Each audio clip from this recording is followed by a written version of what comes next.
Today we will discuss about tissues. Dear student, tissue is a group of cells similar in structure and function. What is the importance of tissue? First, workload of individual cell has reduced.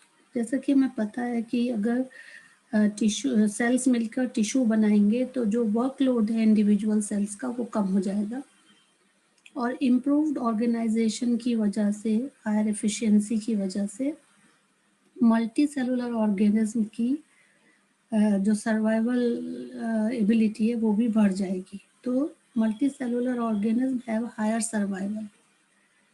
सबसे पहले हम plant tissues के बारे में पढ़ेंगे. Plant tissues में classification जो है वो प्लांट टिश्यूज़ को दो चीज़ों में बांटा गया है, दो पार्ट्स में. एक है मेरिस्मेटिक टिश्यू, दूसरा है परमानेंट टिश्यूज़. मेरिस्मेटिक टिश्यूज़ तीन तरह के होते हैं, apical, lateral and इंटरकेलर.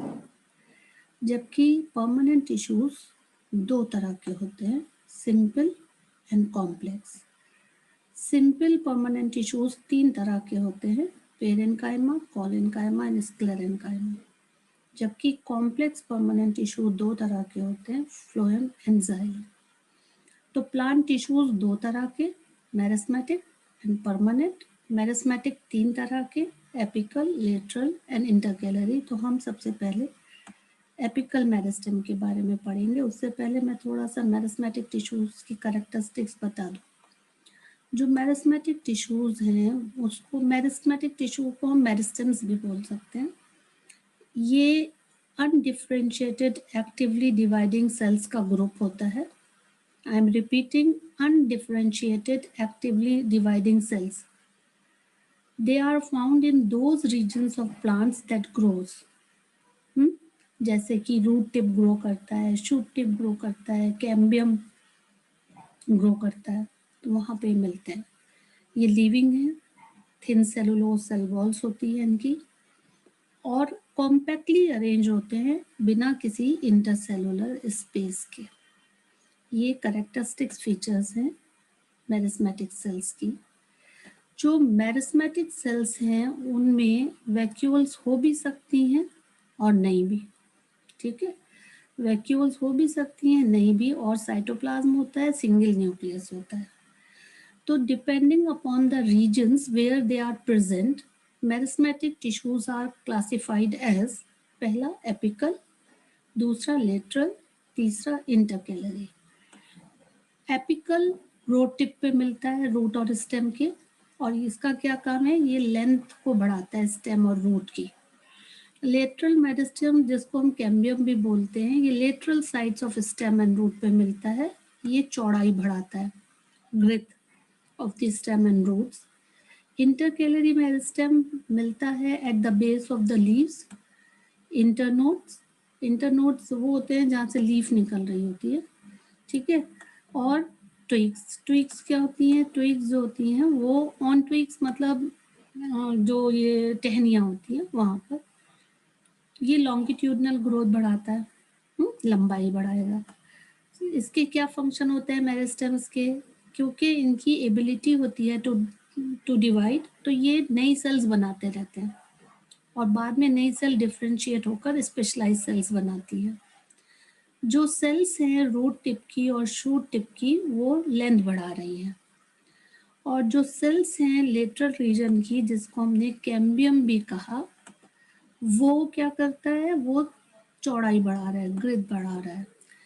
Permanent tissues के क्या कैरेक्टरिस्टिक्स फीचर्स हैं, permanent tissues do not divide, they loss the ability of division.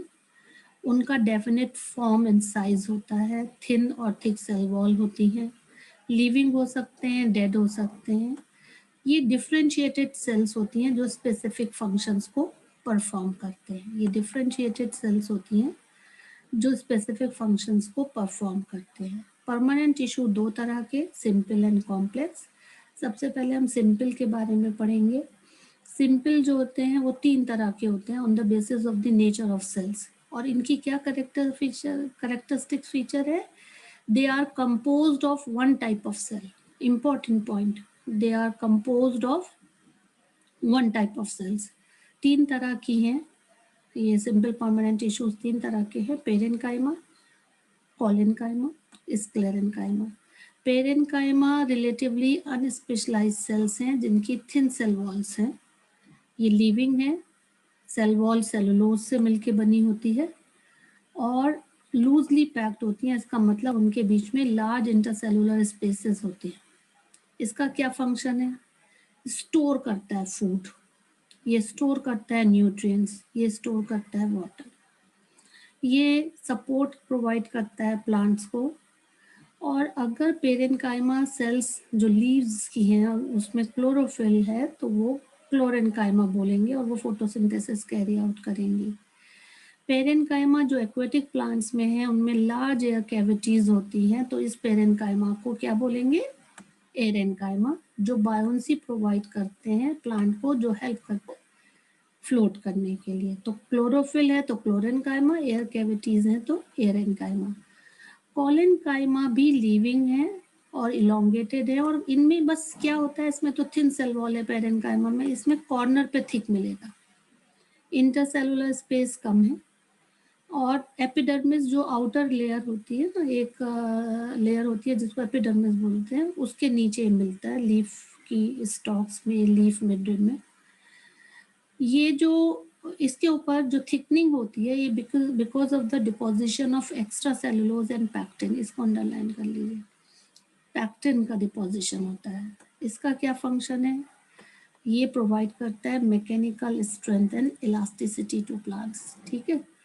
और इजी बेंडिंग जो होती है ना प्लांट्स में, it is because of the presence of collenchyma. जो आपने देखा होगा, आप टहनी को मोड़ लेते हैं ना, स्टेम को बेंड कर सकते हैं without breaking, it is because of collenchyma. Sclerenchyma का जो करेक्टरिस्टिक फीचर है वो है कि ये डेड है without any protoplasm, composed of long narrow and thick wall cells. और जो स्क्लेरेन्काइमा की सेल्स हैं बहुत थिक होती हैं, it is because of the deposition of lignin which acts at cement. Collenchyma में पैक्टिन, स्क्लेरेन्काइमा में लिग्निन, याद रखना है। सेल्स बहुत क्लोजली पैक्ड होती हैं, इंटरसेलुलर स्पेस नहीं होता। ये कहाँ प्रेजेंट होती हैं? ये प्रेजेंट होती हैं स्टेम्स में, around vascular bundles, in veins of leaves and in hard covering of seeds and nuts. जो कोकोनट का हस्क होता है, it is made of sclerenchymatous tissue. इसका क्या फंक्शन है? इसका चीफ मैकेनिकल टिश्यू है ये स्ट्रेंथ प्रोवाइड करता है। ये प्रोवाइड करता है rigidity, flexibility and elasticity to the plant body. So thank you very much and keep watching and subscribing my video too. Thank you for your support.